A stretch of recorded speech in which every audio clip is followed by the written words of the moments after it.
Oh, you still. I'll call the Oak Park Heights City Council meeting for Tuesday, October 24th to order. First is Pledge of Allegiance. I pledge allegiance To the flag of the United States of America and to the republic for which it stands, one nation, under God, indivisible, with liberty and justice for all. Next is approval of the agenda. Does anybody have any additions or changes? Move approval. Second. Motion by Councilmember Doherty, second by Councilmember Johnson. All in favor? Aye. Aye. Next is council staff reports. Transportation and infrastructure meeting with National League of Cities, and then I had a small cities meeting. We met last week regarding the finance director. We did get 2 applications, but it's going to be put back out again, and Jen and everybody worked on a different application for it. And it has been posted, too. And no new ones have come in yet.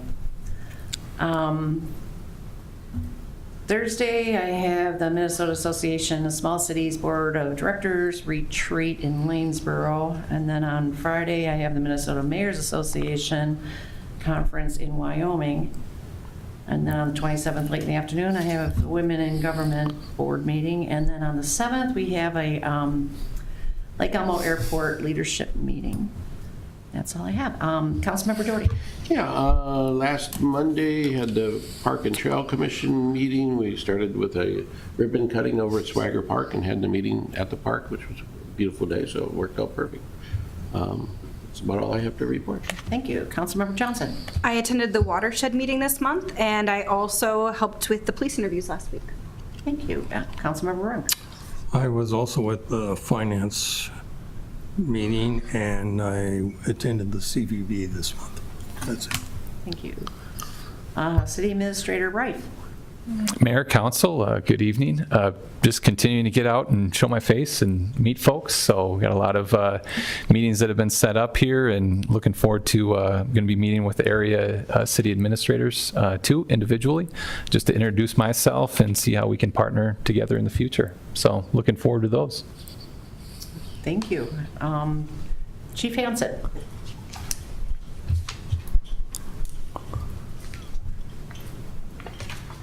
Good evening, Mayor and Council.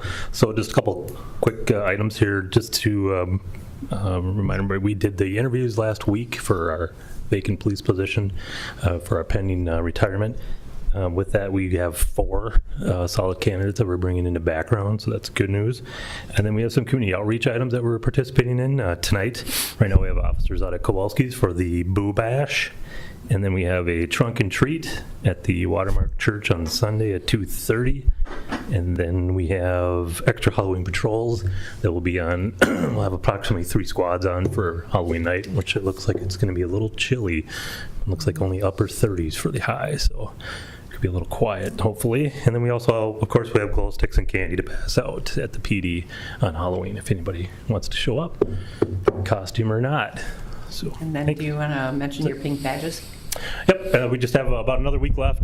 We're selling the pink patches here for the proceeds go to the American Cancer Society.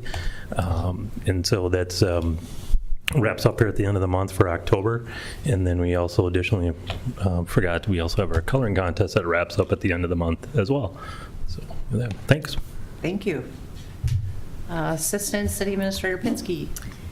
Good evening, Mayor and Council. Neil and Katie Feldhahn at 14011 53rd Street North was chosen. They were chosen as your most recent recycling award winners.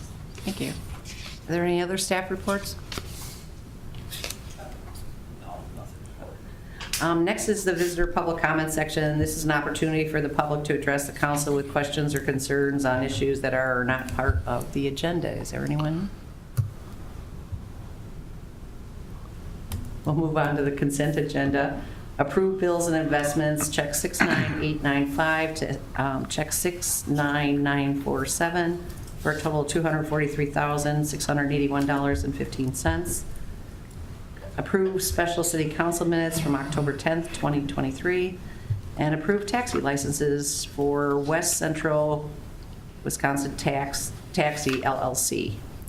I'll move the consent agenda. Second. Motion by Councilmember Runk, second by Councilmember Johnson. Jacob, could you call the roll? Councilmember Doherty. Yes. Councilmember Johnson. Yes. Councilmember Ronk. Yes. Mayor McCumber. Yes. We have no public hearings tonight, and we have no old business. So move on to new business, which is House Paws Home Veterinary Care Conditional Use Permit at 14231 60th Street North. Scott? Thank you, Mayor and Council. Madeline Fisher, representing Johnston Credit Shelter Trust. House Paws Home Veterinary Care has made an application for this conditional use permit. It'll allow for House Paws at 14231 60th Street North. It's a mobile veterinary practice to dogs and cats. They're relocating from Lake Elmo and going into the site that was formerly Valley Trophy. Using the existing structure. They're doing it in 2 phases, so you'll not see much changes to the site with phase 1, but the way the conditional use permit is set up as a second phase, they will likely come back and request a garage structure, not a large one, more of a residential looking structure to house their vans. The vans used for the mobile service will be used parked outside to start with, and again inside once they do construct that. The in-clinic surgeries, dental procedures, and x-rays will be done on-site 1 or 2 days per week. Most of the operations will be a mobile operation and not conducted on-site. It's zoned residential business. Interestingly enough, both clinics for humans and animals are a conditional use permit in that district. They did hold a neighborhood meeting on October 3rd at the subject property. It was well attended by the residents in the area. A lot of them had questions. Interestingly enough, at the Planning Commission meeting, we did not have any neighborhood residents show up. So apparently they did a very good job explaining their operation. Planning Commission recommended favorably for this, recommended approval at their October 12th meeting. And they did add conditions, discuss some of the conditions, and that's found within the resolution attached. Couple things. We talked about the phase 1 and phase 2 lots future development. Within your packet is a plat map that shows that lots 7 and 8 will be retained for the House Paws business. Lot 6 could be sold for single family purposes, and lot 1 sold for development. So lot 1 is up along the frontage road.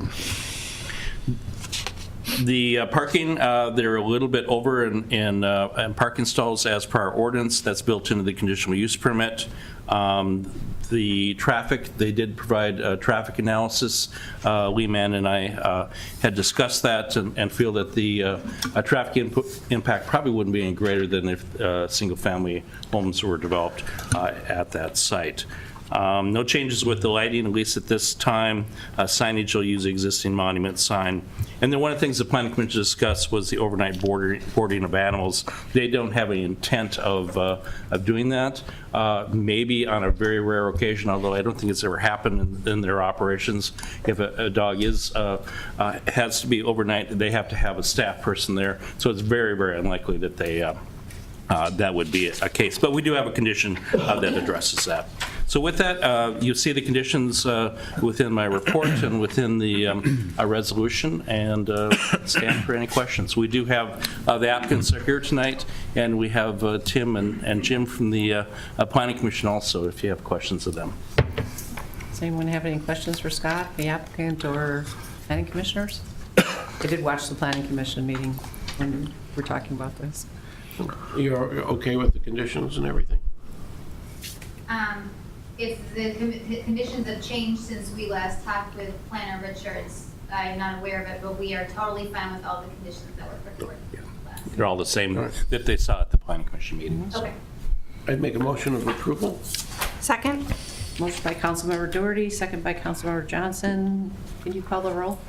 Councilmember Doherty. Yes. Councilmember Johnson. Yes. Councilmember Ronk. Yes. Mayor McCumber. Yes.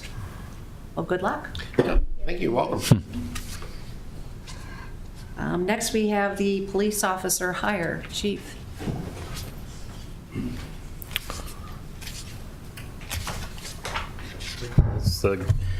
Mayor and Council, we received a resignation letter from one of our full-time officers. It'll be effective at the end of this month on the 31st. So tonight I'm looking for approval to move forward and go ahead and start the process of replacing that vacant position. That will bring us up to 2. You've approved the first one for the pending retirement in January. This would be the second one now that we just got in as far as a resignation, not a retirement. And looking for, we have a chance, I think, of probably filling that pretty quick with our candidate pool that we currently just went through. So we might be able to get 2 out of that group, potentially. So I'm just hoping for approval tonight to move forward with that. And then, of course, we'll bring them back here for final council approval of each candidate. Well, hopefully they all work out. I'll make a motion to move forward with the process. Second? Motion by Councilmember Runk, second by Councilmember Johnson. All in favor? Aye. Aye. Thank you. Good luck with that. Next is Washington County's draft 5-year capital improvement plan. Jacob. Absolutely. Mayor, Council, Washington County seeking public comment on their draft CIP. Previously, last year, the city had provided comment to Washington County related to the 58th Street extension project. I've included that in your packet, the letter, as well as a resolution that was approved by the council. Looking for this year of feedback from the council of, do you want staff to send a letter related to the 58th Street extension project? If so, are there language that you'd like to have included in that letter? Additionally, staff isn't aware, but is there another project that council would like to comment on? So looking for council feedback on those 3 items. Who wants to speak first? I'm sure there's going to be comments.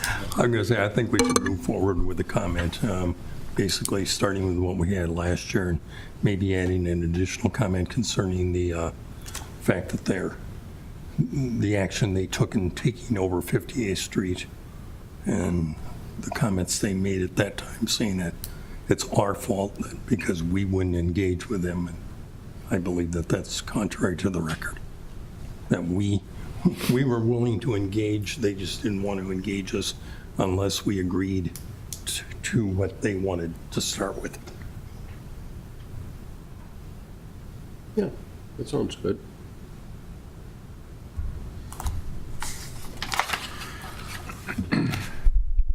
I just think we should still stick to the, we need to have more discussion. Obviously, they did the eminent domain, they're going to be taking over the road, but as far as the utilities and the, when you look at the breakdown, it's in their CIP as far as what they're expecting for our contribution, local contribution, whether it's all us or all, Stillwater, everybody else. 500,000 is something that's just a little too much, 550 total, for something that's a regional project and doesn't benefit our city. And I think we might want to make note, I know Kevin did some work on this about our utilities and that we maintain our easement to those utilities. Sure. So there should be a letter, Jacob, in the file on that, and we can just kind of reiterate and summarize those comments and what we Nothing's really provided them. changed. Yeah. Or just reference back to it. As far as they seem to not be real clear as to who's paying what as far as their $500,000. But they got their signs up very fast. Yeah, I'm going to say, and it's not that they're going to take over the road. They were out there the next day with signs. Sure. So is that enough direction for you? Yeah, I'll put together a letter. The council would like to see that before it goes out, I assume. Yep. Send a draft. Yep, absolutely. But we can make a motion to go ahead and approve the letter after we see the draft. Is that enough time? Yeah, I think we have until early November to comment on it, I believe. So if you put it together, send a draft out by the end of the week, and then I'll sign it, or you sign it, Yep. or whichever. There we go. Yep. So is there a motion to approve that? So moved. Second. Motion by Councilmember Johnson, second by Councilmember Runk. All in favor? Aye. Aye. Next is replace the Kubota tractor and its implements. Mr. Quigley. Mayor, Council, This is relatively standard business, and you folks know this is coming, but for the benefit of those that maybe don't, our Kubota tractor that we use for snow removal and pretty much everything else we do is due for replacement. We did keep it 3 years beyond the replacement schedule, well, because it was in good shape. And you know, the times were kind of tough. We really couldn't get a tractor and the equipment at the time, and that was around 2020. So, but it's starting to show the 11 years of hard use, and so now is the time to replace it. We're looking to make a lateral move, so we're not going extravagant. We're basically replacing kind and kind as best we can. A listing of the tractor specifications and all the equipment is in your packet. It's kind of boring, but it's standard stuff: a plow, a snow blower, you know, the loader arms, so on and so forth. We do have $90,000 allocated towards replacing this tractor and the equipment. We've been working with Niebuhr Tractor through the state purchasing contract. They are proposing to provide a new tractor and the implements with our trade-in for $79,933. And so that's why I'm here, is requesting authorization to make that trade and purchase the new tractor for that estimated $79,933. Will you have it by Saturday before the snow? No, ma'am, we will not. Ouch. I think you just jinxed us. I've just been seeing all these weather reports about it. Yeah. I would move that we approve the purchase and trade-in. I'll second. Motion by Councilmember Doherty, second by Councilmember Johnson. All in favor? Aye. Aye. Excellent. Thank How you so soon do you much. think you'll get it, though? It'll probably be close to the end of the year, if not early next year, to be honest. Yes, and And this one will still work till then? Yeah. Okay, great. Yep. are we still trying to get another truck, and we were having We a are. problem? Yeah, vehicles are very hard to get and they're very expensive. I refuse to pay $100,000 for a standard pickup truck. So we're keeping our eye on that one too. Okay. Yep. Thank you. Another question, when do you start hiring for rink attendants? Since we're talking snow. We actually should have that ad open now. I mean, we'll accept applications at any time. We should probably get that advertisement out. Thanks for the reminder. Yeah, now we got it Madam out. Chair, Council, may I ask Mr. Kegley a question? Do you know what the hiring rate would be for the rink attendants? Yes, ma'am, $15 an hour. Okay, thank you. Yeah, applications are going to flow in like crazy now. Fun job. We'll move on to, are there any other council items or announcements? Not, is there a motion to adjourn? We adjourn. Second. Motion by Councilmember Runk, second by Councilmember Doherty. All in favor? Aye. Aye. Are adjourned. Well, thank you. So it's the other girl. Done.